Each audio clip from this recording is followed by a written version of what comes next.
Alright, so point number one is the layout. Now this is a classic layout of a spreadsheet. I've done this, I've set myself the task to actually be able to put in the date, client name, money in, so in other words each project, money in, how much money have you made, how much money, what are your expenses, total money out, and what's the balance, so in other words how much money have you made per project. Very simple. The only formula is really that one over there, which is taking that one plus that.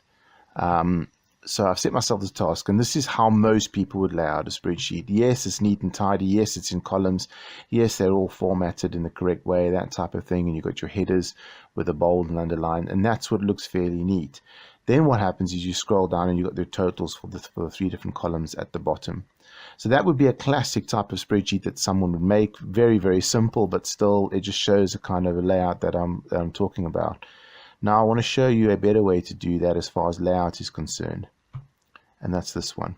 So yes, there's a lot going on here. It looks very different. It's actually the exact same spreadsheet. So from a layout point of view, what have I done here? I've put a column here, so I don't start right at the end in the first one.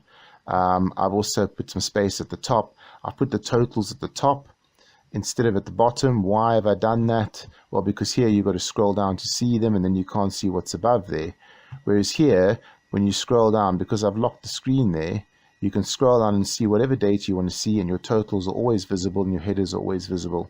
It just makes so much more sense. So even if you get down here and you're busy filling in figures, you can always see the totals above.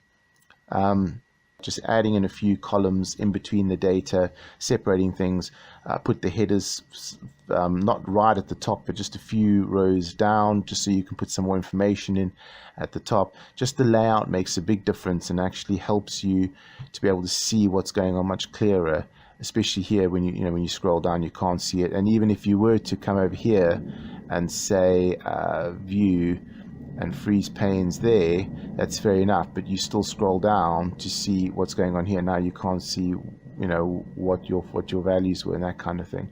So it just makes sense to drop the headers down, bring it in a bit, and just leave some columns in between where you want to put a logical break, where you want to start something new or show something different. In this case I put a break in there because all of these values are entered manually and this one is automated. So that's important, but number one is the layout.